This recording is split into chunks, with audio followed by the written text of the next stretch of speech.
حضرت سیدنا معاذ بن جبل رضی اللہ تعالیٰ عنہ فرماتے ہیں 3 دن ہو گئے حضور چلے گئے، مدینے میں نظر ہی نہیں آ رہے۔ صحابہ پریشان، ابو بکر صدیق، عمر فاروق، عثمان غنی، مولا علی ڈھونڈتے پھرتے، حضور سید عالم صلی اللہ علیہ وسلم کا پتہ نہیں۔ فرماتے ہیں جناب صدیق ایک بار گھومتے گھومتے جبل سلا کی پہاڑی کے قریب گئے،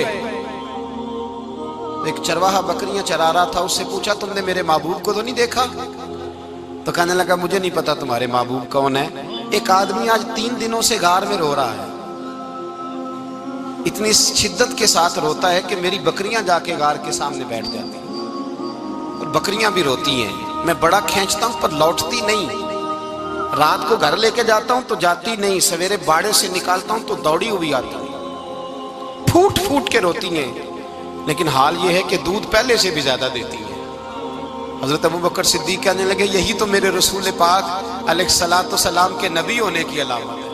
حضور کی صحابہ کو بلایا، 3 دن سے حضور سجدے میں ہیں۔ کتنے دنوں سے؟ یہاں سجدہ لمبا ہو جائے تو امام کے پیچھے لوگ بھاگنے لگتے ہیں کہ صاحب آپ تو فارغ ہیں، مجھے تو ڈیوٹی پہ بھی جانا تھا۔ 3 دن سے حضور سجدے میں، اتنا طویل سجدہ، اتنا طویل۔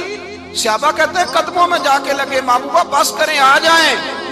حضور نے فرمایا رب نے سورہ ہود نازل کر دی ہے، سخت حکم آ گئے ہیں۔ وہ کہتا ہے میں تیری امت سے حساب پوچھوں گا، میں اپنے رب کو منا رہا ہوں، بکر جاؤ مجھے منا لینے دو۔ حضور نے ہمیں بتلایا ہے کہ رب کو سجدہ کریں تو رب مانتا ہے، اس کو منانے کا طریقہ سجدہ کرنا ہے، جھکنا ہے، عبادت کرنا ہے۔ کہا وہ مانے گا تو میں آؤں گا۔ تڑپ گئے صحابہ۔ اور ایک روایت ایسی بھی ہے کہ جب بات نہ بنی تو حضرت فاطمہ سے عرض کیا، حضرت فاطمہ شام کا سناٹا چھایا، اپنے آپ کو کپڑوں میں لپیٹا، دائیں بائیں شہزادوں کے لیا تو حضور کی بارگاہ میں گئی، کہنے لگی محبوبہ بس کریں گھر آ جائے، مدینہ سونا ہو گیا ہے، مسجد نبی کی دیواریں بھی روتی ہیں، یا رسول اللہ ستون مجھ سے آپ کا پوچھتے ہیں گھر آئیں۔ نبی پاک نے فرمایا فاطمہ تو بھی دعا کر، میں بھی دعا کرتا ہوں۔ حضرت فاطمہ بھی ساتھ والے کونے میں سجدے میں گر گئیں، پھر دعا ہوئی، پھر التجا ہوئی۔ حضرت جبریل آئے، کہنے لگے محبوبہ رب کہتا ہے سار اٹھاؤ، وَلَسَوْفَ يُؤْتِيكَ رَبُّكَ فَتَرْضَىٰ، اللہ فرماتا ہے میں آپ کو اتنا دوں گا کہ آپ مجھ سے راضی ہو جائیں گے۔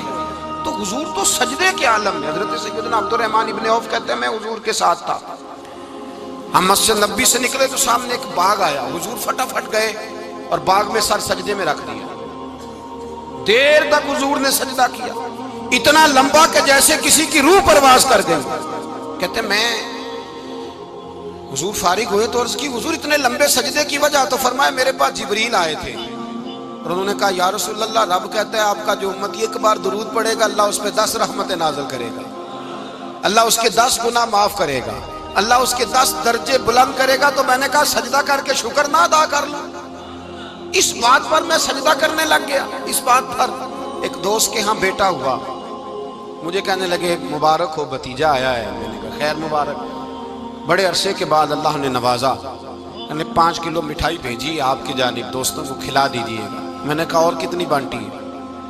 کہنے لگے منوں کے حساب سے۔ باقی معاملات کیسے؟ کہنے لگے کیا بات ہے، غریبوں کو، مسکینوں کو، لاچاروں کو، سب کو دیا ہے۔ تو میں نے کہا نفل کتنے پڑے؟ کہنے لگا ٹائم نکالتا ہوں۔ میں ٹائم بیٹا کس نے دیا؟ شکر کس کا ادا کرنا تھا؟ بھئی یہاں حال یہ ہے ہمارا کہ ہمیں 2 رکھتے تھوڑی مشکل ہیں، اگر کہا جائے کہ 25 من مٹھائی تقسیم کرنی ہے تو وہ آسان ہے، ہم نے اپنے لیے عبادت کو، ریاضت کو بوجھ سا بنا لیا، اس کو اتاریں۔